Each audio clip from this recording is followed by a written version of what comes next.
We are going to discuss the poem Oh, Where Are You Going by W.H. Auden. As we look at the title, it is in the form of a question.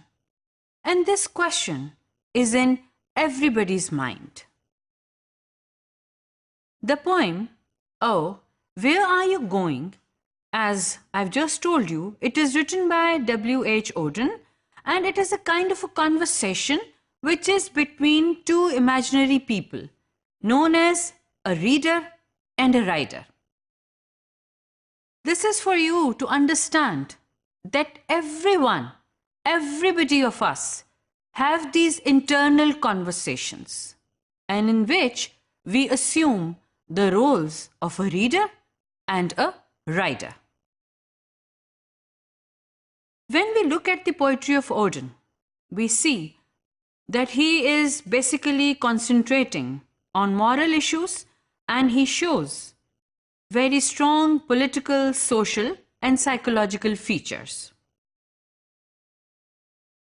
Now, in the poem, the reader, one of the characters, is talking to the writer.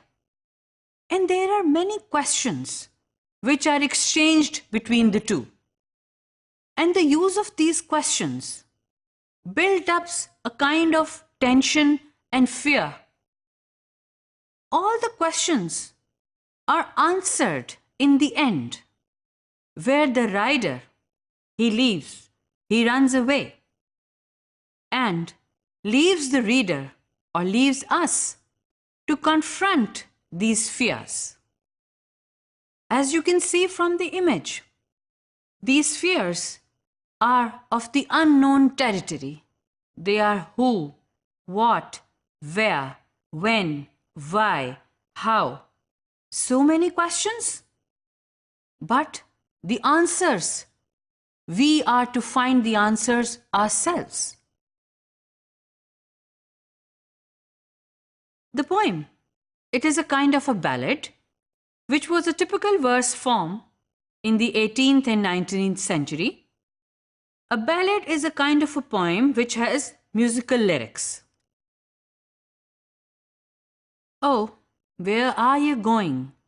It is a mysterious poem, and it asks a number of psychological questions and looks into the never-ending battle which goes on in every human mind. These questions and their answers, they are creating an atmosphere of optimism and fear. These questions, they keep on revolving in our minds, and we have to find the answers through our own thought process. Now, in this poem, there is a personification of the human mind, and this personification is used for asking the questions and answering them.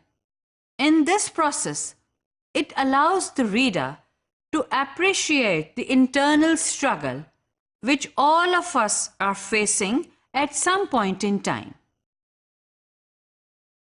By representing our mind as real people, we are able to relate to the problems we are facing all the time.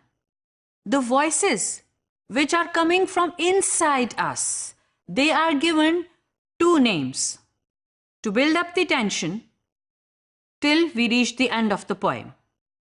The reader and the writer, they are basically our own internal voices, coming from our own mind, coming from our own heart. They are looking at the problems and trying to find a solution.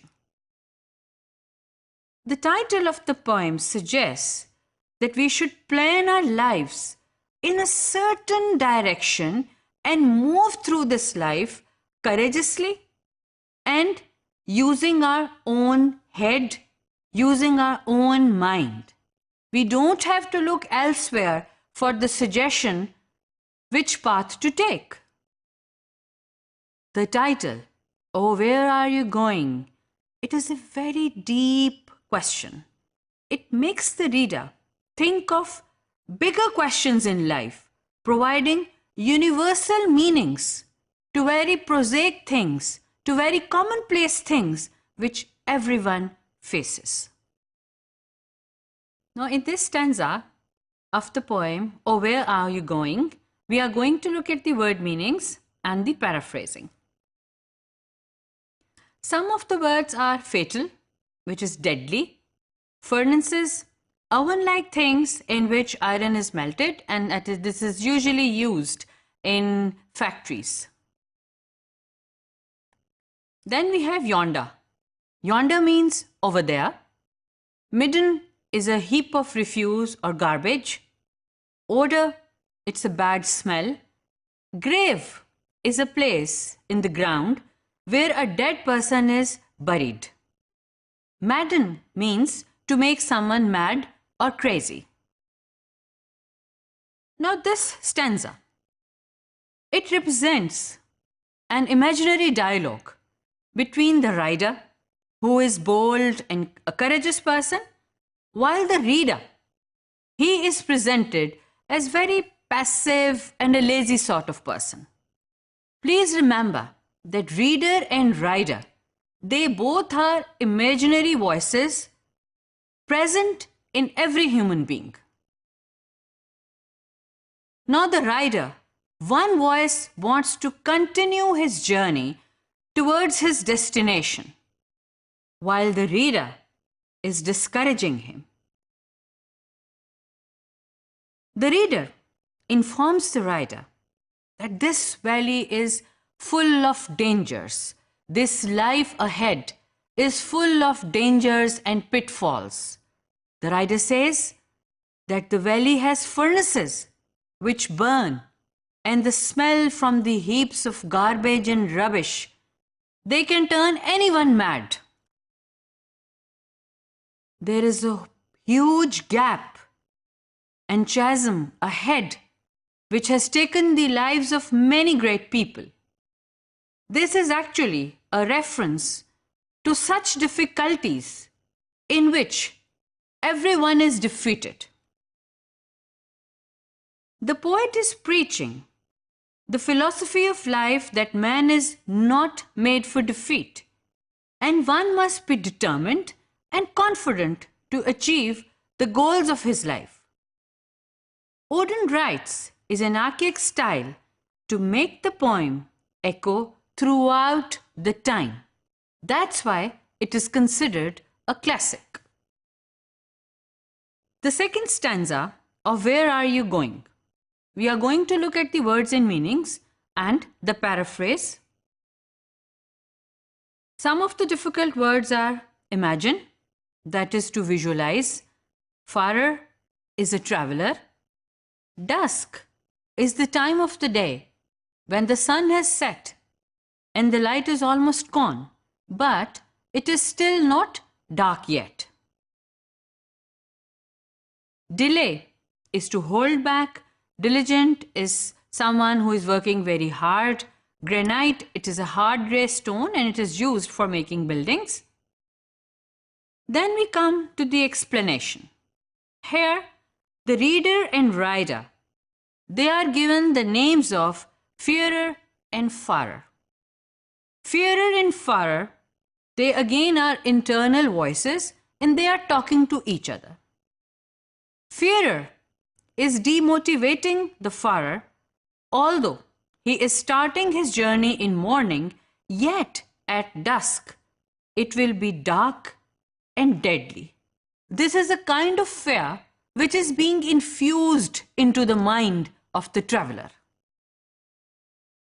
The poet is saying that the sun will not wait for the completion of his journey. Intelligence and hard work is not enough to understand the mysteries of life. These voices, they are the internal fears which hold us back from progressing in life. There is also a warning that life is going to be different and difficult on every step. The poet is giving this point again and again, that walking on the grass is very different than walking on hard granite. The path of the rider is full of difficulties and hurdles. The fearer is discouraging the traveler to go ahead with his journey. The fearer is trying to discourage the traveler from going farther and farther in life. He is saying that all his efforts will end in smoke and there is nothing ahead in the valley.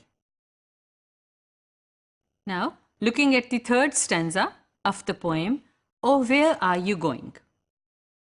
Some of the difficult words: horror, it is intense fear. Hearer is a person who hears something.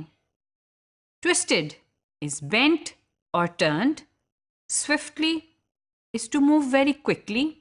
Shocking is something strange but painful. Now the dialogue is again going on between our internal voices. First, it was reader and rider. Then it was fearer and farer. Now these voices, they are called horror and the hearer. He frightens him from some strange birds or unseen figures in the twisted trees which may befall during his journey. It is actually an area of the unseen territory which everyone has to face in their lives. The trees in the valley are perhaps the dwelling places for some ghostly creatures which may harm the rider. The creatures will come quickly, stealthily, and quietly behind us and may harm us. Over here, these creatures are basically such pitfalls and difficulties which are unforeseen by all the human beings. Here, there is an alarm for the human beings as well. He is also telling him about a spot on his body which predicts some dangerous, deadly disease.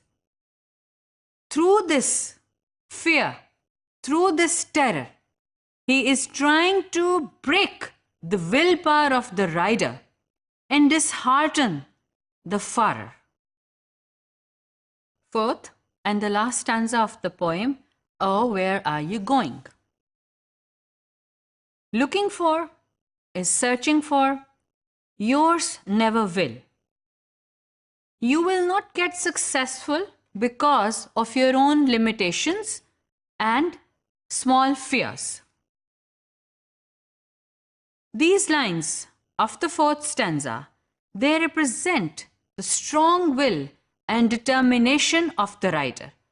He is voicing his own opinion, giving a dialogue to his own voice. After listening to the frightening warnings and threats of the reader, he is not getting discouraged by the various warnings of the reader. He says that he will continue his journey towards his destination and he will face all the difficulties bravely. He says to the reader that the reader's world is limited because of his own small mind. He cannot go beyond his limited vision. The reader can never do so due to his own weaknesses and shortcomings of character. The rider has turned a deaf ear to the reader's warnings. He says that these doubts and these fears, these pitfalls, they are basically for the ones who are afraid of these things.